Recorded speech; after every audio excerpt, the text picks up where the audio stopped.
we live in indeterministic, unstructured space, and suddenly 99 of the security measures until recently, which were regexes and pattern matching, are suddenly not relevant. And this is the biggest leap, to try to utilize the strength of AI in order to protect AI.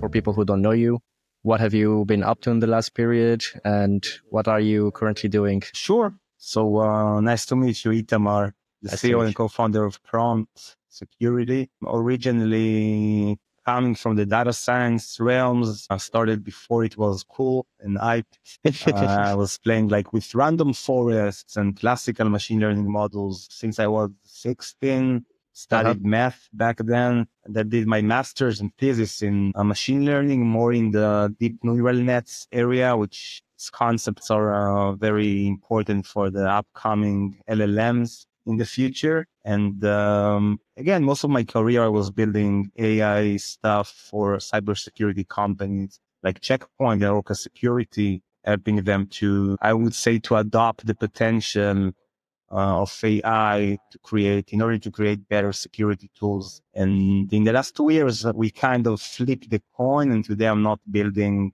AI for security, but the other way around. Prompt Security is essentially a platform to help enterprises to adopt AI much more safely. We will discuss about it, but of course that generally speaking, AI is creating a lot of new threats like prompt injection, kind of augmenting and expanding current threats such as sensitive data leaks. So we've built a designated security solution for those purposes. And in parallel, I love to talk and discuss AI and security with great people like yourself. Thank you so much. Yeah, that's such a hot topic nowadays. I feel like everybody's trying to roll out these LLMs in production, but at least these new models are bringing in new challenges. So that maybe new to software engineering, especially you already mentioned prompt injections and data leaks. And nowadays, you have these RAG systems connected to databases. So you need to be really kind of sure that nobody can access these kind of data.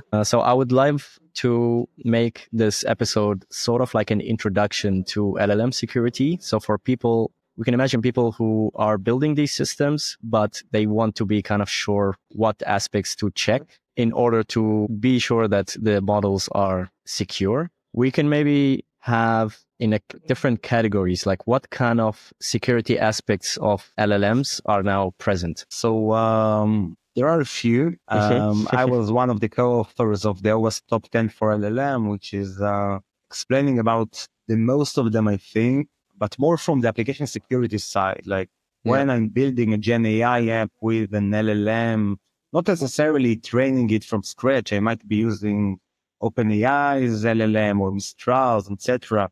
But the mere fact that I'm building the architecture around it and integrating LLM to my internal assets and maybe exposing this application through a chat interface, this is creating a lot of new vulnerabilities, such as prompt injection, jailbreaks, and harmful responses, and insecure plugin design.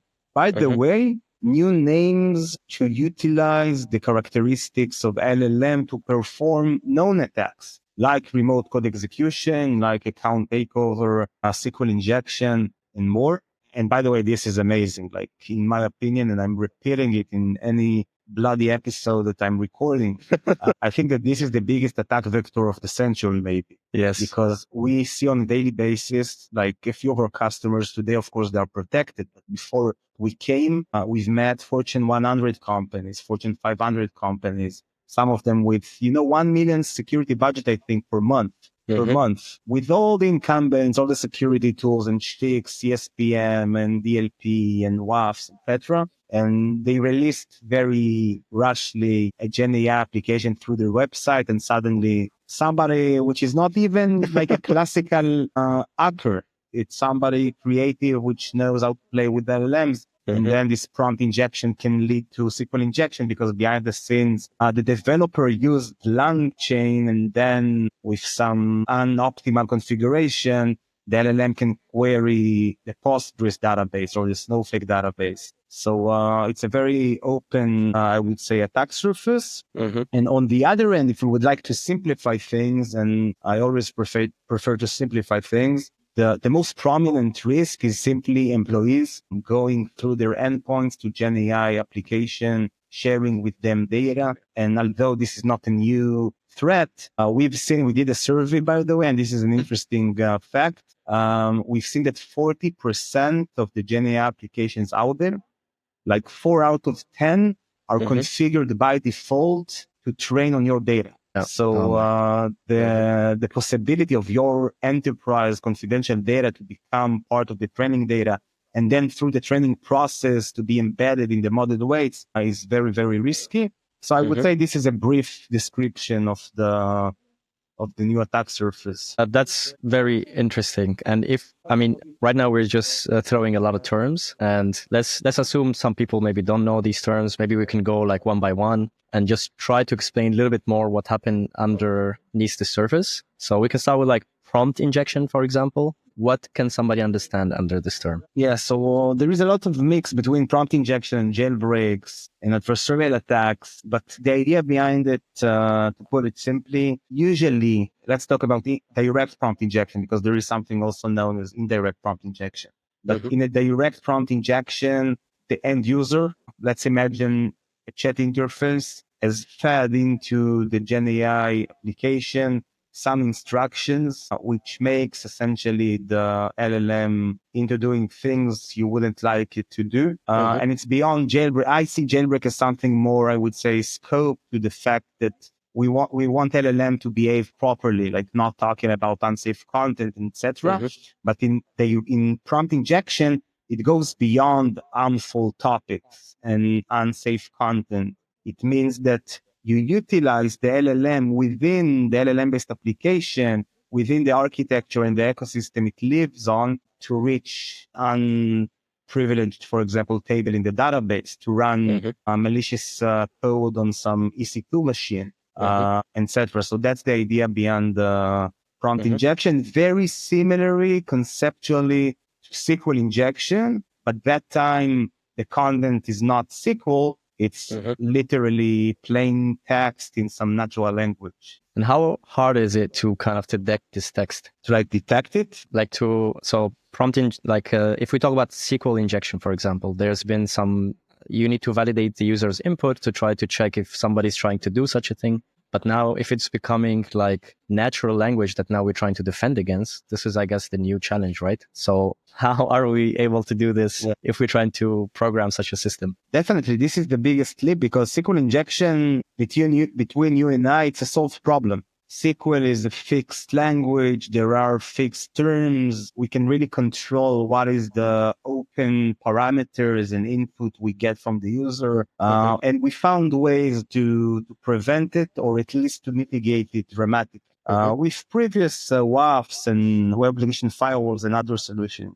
With Gen AI, suddenly the input became unstructured, untrusted, not limited to a certain natural language, not limited to a certain length, not limited to any syntax. You can get potentially everything.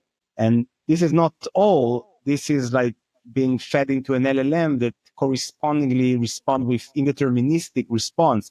Even we live in indeterministic, unstructured space, and suddenly 99 of the security measures until recently, which were regexes and pattern matching, are suddenly not relevant. And this is the biggest leap, to try to utilize the strength of AI in order to protect AI, and to move from heuristics and pattern matching towards maybe LLMs, transformers, other machine learning models, to do some semantic analysis on the content, and to decide if this is potentially, and again, we are moving from rigid world of binary yes or no to a continuous realms, which you need to decide if upon certain confidence, this seems like a non-legitimate request. Interesting. So now we're using AI to do the defense for us, and also would be the guardrail. A bit ironic, I agree. A bit recursive, but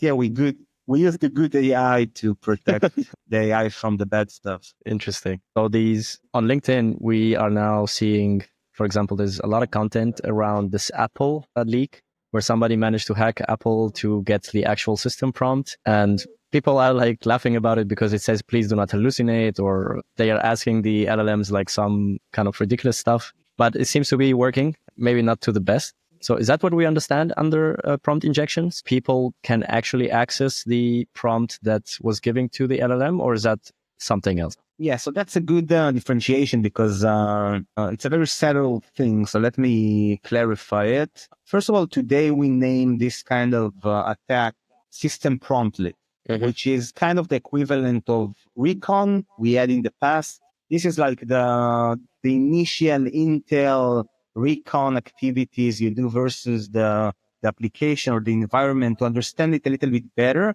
And after you get the system prompt, then you are much smarter because sometimes in the system prompt, they are talking about the integration. You can understand what is the aim of the application. What is it integrated with? And you can do a follow-up actions, which are much more intelligent. So I'm kind of paralleling it to recon. And this is more, I would say, in the jailbreak area because you break the model from keeping its allegedly secrets, which is the system prompt. This is not something that shouldn't be revealed that easily. Although this is also an argument these days. Some people are claiming that, well, system prompt is not something to hide.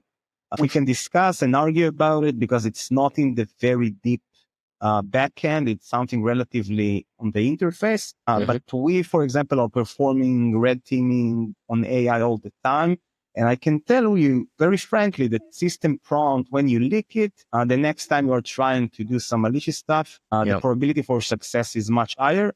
So this is more to summarize my answer on the jailbreaks area. Let's make the model, let's make the LLM to forget what he was allegedly aiming to do. Let's make it reveal a system prompt. And then if I will use this system prompt to maliciously perform SQL injection or remote code execution through the chat, this is the prompt injection. Interesting. And what do you think about hallucinations? Is that could be used as a vulnerability as well? Or is that just like a feature that a byproduct of LLMs, basically? That's a brilliant question. Again, a very big argument. These days, when I'm pitching prompt, demoing prompt, one of the first questions I get is, are you addressing hallucination? So most of the people claim that the only one to solve it are potentially the LLM vendors like OpenAI and Mistral, and they can potentially reduce, I would say, the probability or the frequency of the LLM generating bullshit. But as I see it, if you ask myself, to my personal view, I think it's a feature. I think that the LLM is nothing more than a reflection of the world, and the world consists from human, is full of truth and untruth, and people, even our best friends and family, they say a lot of stuff, and some of it is not true. Some of it is not based on facts. And at the end of the day, the LLMs are nothing more than transformer neural net, which was trained on a corpus of data. And this corpus of data is a collection of things that people said and wrote. And there is no other choice than like the LLM itself creating a BS once in a while. So in my opinion, it's not a really solvable problem. I guess we would see some mitigation of it. We would see some reduction in frequency of hallucination, but it's like asking my, I don't know, my friends to tell only facts. This is not, it's not something realistic. we can really demand. Yeah. Interesting. That's something exactly that was shared also by another guest. I interviewed this book author. She wrote a book called AI for Humanity, where she explores these kind of aspects. And she also thought that hallucinations was a feature, not an actual bug, because it was trained on an imperfect representation of reality, whether it's social media or LinkedIn or I don't know, any place where we dump our knowledge. It's usually kind of inflated in one way or another. So I also agree with that. Yeah. Just to wrap up this topic, in a way, you can claim, you can argue that because of social media, which is super polarized, and because of the corpus, which is getting more and more content from Gen AI itself recursively, the hallucination will only get bigger. This is also something to consider. That's an interesting way to see it, because it's like a kind of reinforcement loop that you're going to be going down the rabbit hole. In a world full of lies and Trump. Yeah. Yeah, very, very interesting. I was also looking at your website. You have like a very nice banner of all the possible attacks, and one of them actually made me smile. I'm sure it's like a terrible thing to have, but the name was kind of funny, and it's called denial of wallet attack. And maybe you can tell us a little bit more about what that meant. Yeah, I love it. And this specifically, we've like invented ourselves, because prompt injection is not prompt security copyrights, but denial of wallet. This is an attack we've seen, and we were inspired by denial of service, which is a common attack when you are aggressively sending a lot of traffic to some endpoint and then it collapsed. The idea behind the denial of wallet is the fact that the company, for example, which built a Gen AI application, is utilizing an LLM behind the scenes. Let's say OpenAI, GPT, and you pay them based on tokens. We can, for example, use the term words, which are almost equivalent to tokens. One of our customers has exposed a Gen AI chat interface, and then somebody exploded the chat interface with plenty of tokens, not necessarily plenty of API calls, but simply long text with plenty of tokens, and they didn't have the right measures in place, which made them pay a lot of money to the LLM vendor. So it's a kind of a derivative of denial of service, which aim to make you pay a lot of money to the LLM behind the scenes. And by the way, this is not only an attack. You can use it from, I would say, more benign reasons. And let me describe it. Imagine that you are somebody who's trying to build a Gen AI app and you don't have enough resources to pay for OpenAI. Then you can go to some other company's Gen AI interface, jailbreak it, and now you have almost the same access to the LLM behind the scenes. So instead of paying OpenAI, you're using the other Gen AI app as a proxy. So it's kind of the same method. Yeah. Interesting. This is just getting scarier and scarier. Okay, I'm not trying to FUD. The advantages are much bigger than the cons, but you need to be aware of it. I totally agree. And I think like the moment you release it to the public, this is where you really need to kind of take these into account. If usually companies do like an internal solution. Lately, I made a podcast episode with a software architect who deployed a RAG system for an internal application. And obviously with security, it was more like the software engineering security aspects that needed to be prevented, like have a firewall, have a load balancer, have like cloud armor in place. But it was not really that detailed because maybe you kind of trust that the internal employees are not going to do this denial of wallet or they're going to be behaving in a crazy manner, which could still happen, but you would have a little bit more trust. I think that it's still super feasible, plausible, but the probability for it is smaller. Exactly. Maybe it would be like also good to have limits in place. Like I'm not sure whether it's with the vendor or with the input, you can just specify to a specific kind of token size that might reduce the risk if somebody maybe put their cup on the keyboard and stuff like sending random words or so, like just by accident, it might minimize it. I saw something also interesting as like a best practice, which is called privilege escalation. And since we're now integrating LLM on top of so many different things, if this LLM start behaving maliciously, whether it was jailbreaked or just by pure freak accident that's hallucinating and causing like some weird stuff in our system. How do you think is the best way to approach integrating LLMs with maybe different other microservices in our applications? Yeah, that's a good question. I think it's a mix, like always, of better hygiene, configuration, posture management. For example, a lot of the applications right now are simply natural language to some wearing over knowledge base, right? And I see a lot of the frameworks which are helping to orchestrate it, like LangChain, Llama Index, etc., are kind of delivering direct access between the LLM and the database. This is not a good best practice. You probably need to have some layers in between, some API, which is translating the natural language into some structured query, JSON with parameters, everything that you can, I would say, ingest from previous best practices we had from AppSec. Anyways, I think you should have in real time. And I'm not recommending prompt security in particular. I think you need to have some sort of input output filtering and handling because no matter how much you try to build the ideal configuration, like with the cloud, for example, we know the best practices for better hygiene cloud environment, but we still have some CSPM because people make mistakes, especially when the scale is bigger and we're trying to deliver new features and infrastructure all the time. So you need something to scan it in real time, I think in the semantic layer, any prompt, any response, and to make sure it's not containing sensitive data, and to make sure the content there is moderated and there is no attempt for some adversarial attack or prompt injection, because no matter how much you have enforced properly the Gen AI app, prompt injection could be probably still a feasible option. So it's a multi-layer approach, in my opinion. And of course, people are saying, and I think it was more relevant at the beginning, today we think it's kind of missing the point. If you are very terrified about the security implication, then you can still put wherever you can a human in the loop. But this is sometimes ironically missing the point because AI, the idea behind AI is to automate stuff. Just to combine everything I've said, conservative, AppSec, best practices with input, output, filtering, some human in the loop when we can, should get you like 90% of the security you need.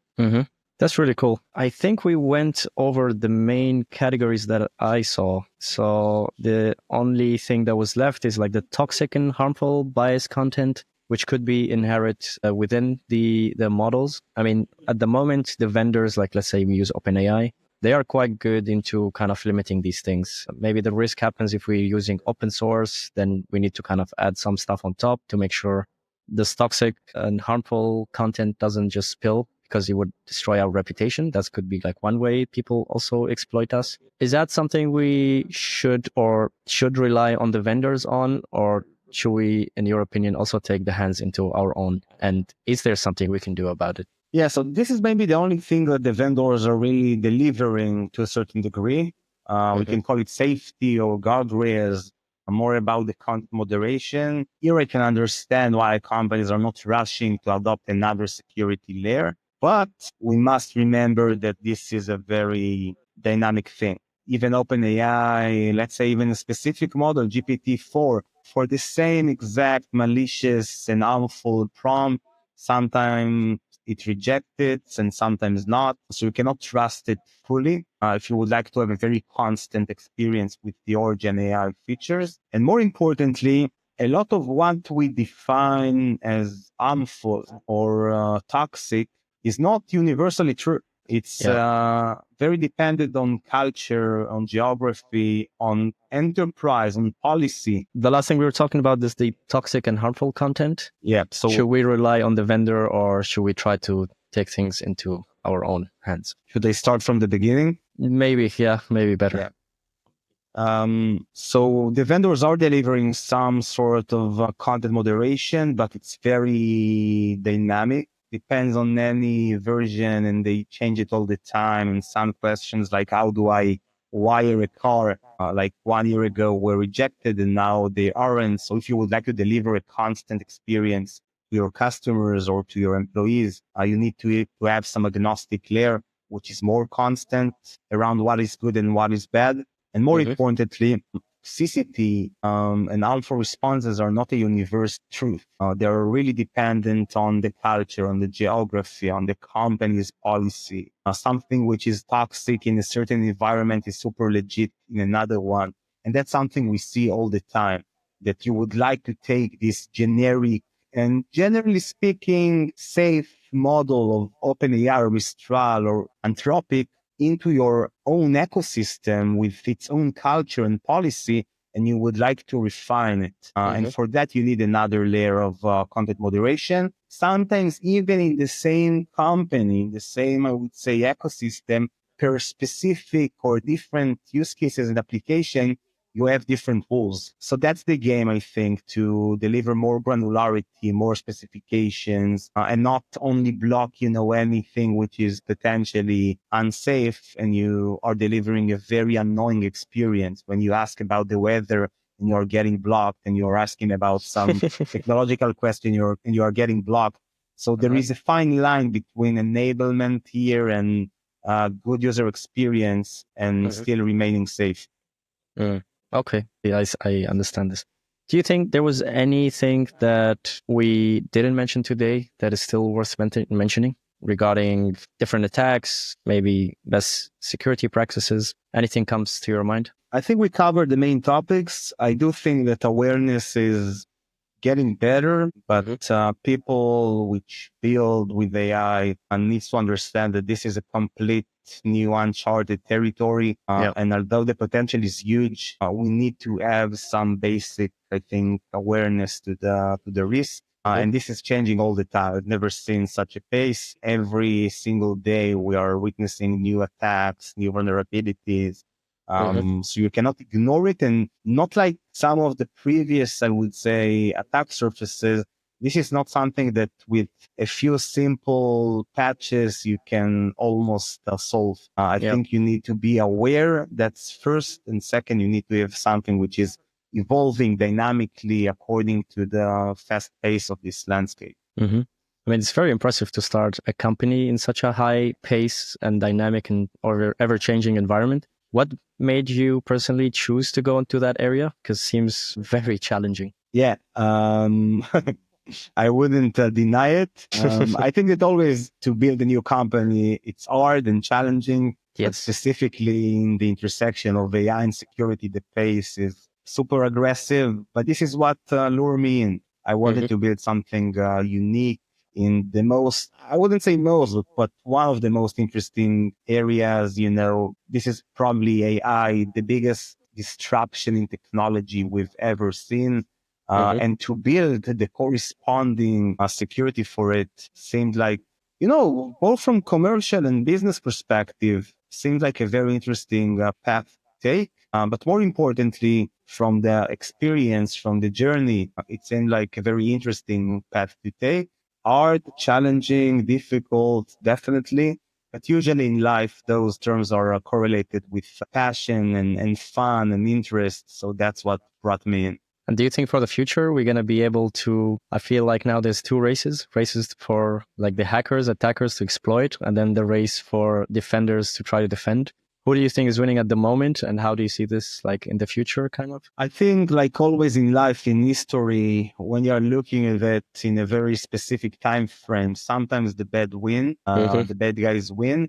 But usually in the very, I would say, higher perspective, macro perspective, the good is usually taking charge, but it's going to be an interesting battle. And we should remember that right now it's people utilizing AI for bad purposes versus people utilizing AI for good purposes. I think that, I don't know the exact number of years, but in a few years from now, there would be a third entity, which is AI itself, using its own abilities to perform stuff. And it's not a matter of good or bad. It wouldn't have probably a conscious, but it will actively perform actions.